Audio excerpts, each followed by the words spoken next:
Aprender es una de las capacidades más extraordinarias del cerebro humano. Cada día adquirimos nuevas habilidades, conceptos, interpretaciones y formas de interactuar con el mundo. Sin embargo, durante mucho tiempo se pensó que aprender consistía principalmente en repetir información hasta memorizarla. Este modelo, heredado en gran parte de sistemas educativos tradicionales, supone que el cerebro funciona como un depósito donde se almacenan datos que luego pueden recuperarse cuando se necesitan. Hoy sabemos que esta visión es profundamente incompleta. El cerebro humano no es un archivo pasivo ni un disco duro biológico. Es un sistema dinámico, adaptativo y predictivo que transforma constantemente la información que recibe. Aprender implica modificar redes neuronales, integrar experiencias previas, detectar regularidades en el entorno y reorganizar continuamente el conocimiento. Las investigaciones en neurociencia cognitiva y psicología del aprendizaje han revelado principios sorprendentes que cambian radicalmente nuestra comprensión del aprendizaje. Entre ellos destacan varios fenómenos especialmente fascinantes. Las dificultades pueden mejorar el aprendizaje. La repetición pasiva suele ser menos eficaz de lo que pensamos. Enseñar algo fortalece profundamente la comprensión. La curiosidad activa sistemas neurobiológicos que facilitan la memoria, y el cerebro aprende detectando patrones de manera implícita. Cuando observamos estos mecanismos juntos, aparece una idea central. El cerebro aprende mejor cuando se ve obligado a reconstruir activamente el conocimiento, no cuando simplemente recibe información. Vamos a analizar ese tema. Las conclusiones al final del video podrían sorprenderte, así que quédate hasta el final. El cerebro no aprende almacenando información, sino reorganizando redes. Durante mucho tiempo se imaginó el aprendizaje como un proceso de almacenamiento de información en el cerebro, casi como si existieran compartimentos donde se guardan datos. Sin embargo, las investigaciones en neurociencia muestran que aprender implica algo mucho más complejo, una reorganización dinámica de redes neuronales distribuidas. Cuando adquirimos un conocimiento nuevo, múltiples regiones cerebrales participan simultáneamente. Áreas relacionadas con la memoria, la atención, el lenguaje, la percepción o el razonamiento interactúan entre sí, formando redes temporales que posteriormente pueden consolidarse. Este proceso implica cambios en la eficacia de las conexiones sinápticas, formación de nuevas sinapsis y modificación de circuitos existentes. A este fenómeno se le denomina plasticidad neuronal. Pero lo más interesante es que el aprendizaje rara vez consiste en añadir información completamente nueva. En la mayoría de los casos, lo que ocurre es una reinterpretación de conocimientos previos. El cerebro integra la información nueva con lo que ya sabe, creando conexiones inesperadas o reorganizando esquemas conceptuales existentes. Este proceso explica por qué la inteligencia, y en particular la inteligencia fluida, que permite detectar relaciones nuevas entre elementos, depende tanto de la capacidad de establecer conexiones entre ideas aparentemente distantes. Una mente que aprende eficazmente no es necesariamente la que acumula más datos, sino la que es capaz de reconfigurar sus redes conceptuales con mayor flexibilidad. En este sentido, aprender se parece más a rediseñar continuamente un mapa mental del mundo que a llenar un almacén de información. ¿Por qué las dificultades pueden mejorar el aprendizaje? Una de las ideas más sorprendentes en psicología del aprendizaje es el concepto de dificultades deseables, propuesto por el psicólogo Robert Bjork. Este concepto desafía una intuición muy extendida, que aprender debe ser lo más fácil y fluido posible. En realidad, cuando el aprendizaje resulta demasiado fácil, el cerebro tiende a procesar la información de forma superficial. En cambio, cuando la tarea requiere cierto esfuerzo cognitivo, el cerebro debe activar mecanismos más profundos de procesamiento, lo que fortalece las representaciones mentales. Las dificultades deseables son desafíos que aumentan el esfuerzo cognitivo sin impedir el aprendizaje. Por ejemplo, intentar recordar una información antes de volver a verla, resolver un problema antes de conocer la solución, o espaciar el estudio en lugar de concentrarlo todo en una sola sesión. Estas estrategias obligan al cerebro a reconstruir activamente el conocimiento, lo que fortalece las redes neuronales implicadas. Cuando el cerebro debe recuperar información desde la memoria, reorganizar conceptos o enfrentarse a incertidumbre moderada, se activan simultáneamente sistemas de memoria, atención y razonamiento. Este esfuerzo crea representaciones mentales más profundas, más flexibles y más duraderas. En cambio, cuando todo el aprendizaje ocurre en condiciones demasiado fáciles, por ejemplo, simplemente leyendo o escuchando información, el conocimiento puede parecer claro en el momento, pero suele ser mucho más frágil y difícil de recuperar posteriormente. La repetición ha sido durante siglos una de las estrategias más utilizadas para aprender. Leer varias veces un texto, copiar apuntes o subrayar información parecen formas naturales de estudiar. Sin embargo, numerosas investigaciones muestran que la repetición pasiva produce una ilusión de aprendizaje.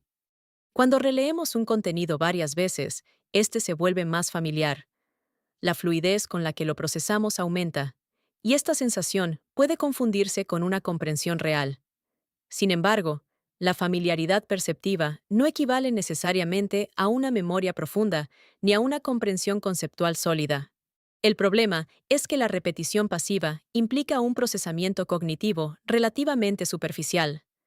El cerebro reconoce la información, pero no necesariamente reconstruye las redes conceptuales necesarias para recordarla en contextos diferentes.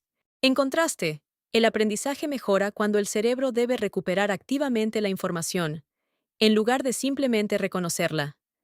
Este fenómeno se conoce como efecto de recuperación.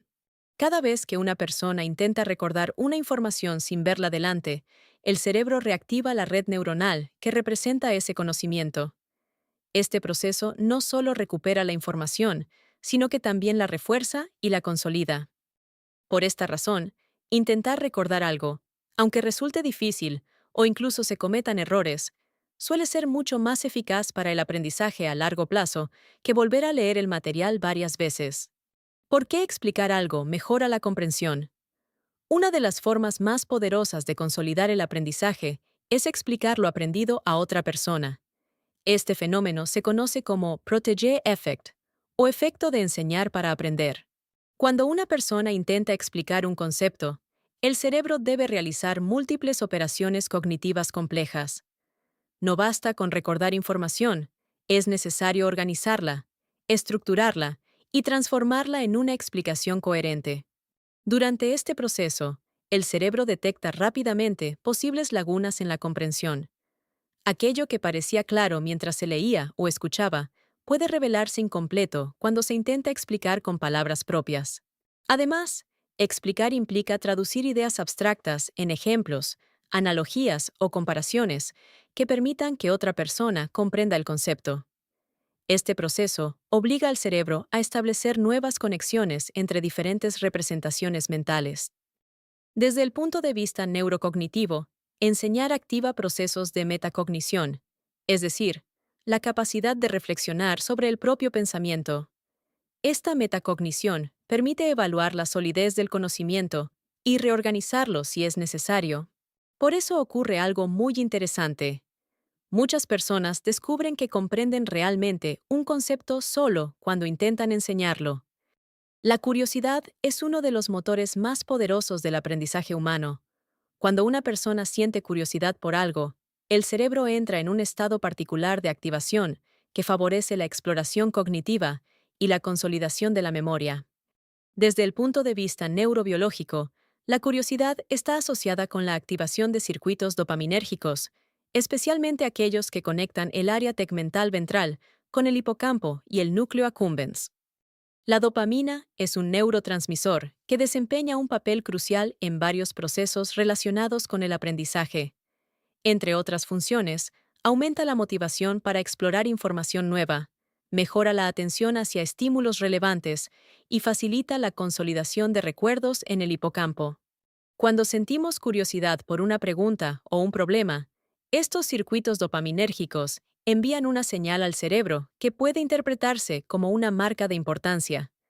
En cierto modo, el cerebro entiende que la información que está a punto de recibir merece ser almacenada. Diversos estudios muestran que cuando una persona está curiosa por conocer la respuesta a una pregunta, recuerda mejor la respuesta posteriormente. Curiosamente, también tiende a recordar mejor información irrelevante presentada en ese mismo momento. Esto sugiere que la curiosidad no solo mejora la memoria de un contenido específico, sino que aumenta temporalmente la capacidad general del cerebro para aprender. El cerebro aprende detectando patrones.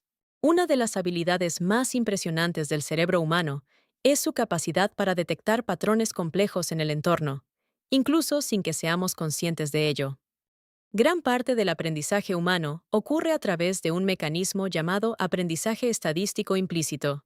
Este tipo de aprendizaje permite al cerebro identificar regularidades en el entorno simplemente a partir de la exposición repetida a ciertos estímulos. Por ejemplo, los bebés pueden aprender las estructuras básicas del lenguaje antes incluso de comprender el significado de las palabras.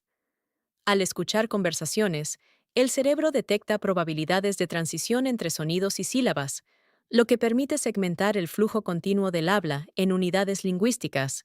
Algo similar ocurre cuando aprendemos música, habilidades motoras o incluso normas sociales. En muchos casos, no podemos explicar explícitamente las reglas que hemos aprendido, pero el cerebro ha extraído patrones estadísticos del entorno. Este mecanismo también está estrechamente relacionado con la inteligencia fluida. Detectar patrones, reconocer estructuras ocultas y descubrir regularidades en información aparentemente caótica son capacidades fundamentales del pensamiento humano. En muchos ámbitos, desde la ciencia hasta el arte o la estrategia, aprender consiste precisamente en descubrir las estructuras invisibles que organizan la realidad. Aprender es reconstruir el mundo. Cuando se integran todos estos descubrimientos, plasticidad neuronal, dificultades deseables, recuperación activa, curiosidad dopaminérgica y detección de patrones, emerge una visión mucho más profunda del aprendizaje humano. El cerebro no aprende simplemente acumulando información, aprende construyendo modelos del mundo. Cada nueva experiencia modifica ligeramente la arquitectura de nuestras redes neuronales. Cada nuevo concepto se integra en una red de significados que ya existe. Cada dificultad obliga al cerebro a reorganizar su conocimiento para adaptarse a nuevos desafíos. En este sentido, aprender es una forma de exploración cognitiva continua. El cerebro formula hipótesis, detecta regularidades, corrige errores y reorganiza sus representaciones mentales. Por eso, el aprendizaje profundo no consiste en repetir información hasta memorizarla. Consiste en transformar la forma en que entendemos el mundo. Si te gustó ese video, no dudes en dar clic en me gusta y seguir nuestro canal de Umanchai. Eso nos ayuda para crear nuevos videos. ¡Únete a Umanchai hoy! Forma parte de una comunidad que valora la diversidad neurocognitiva y fomenta el crecimiento personal y colectivo. Participa en nuestros grupos de reflexión y descubre nuevas perspectivas.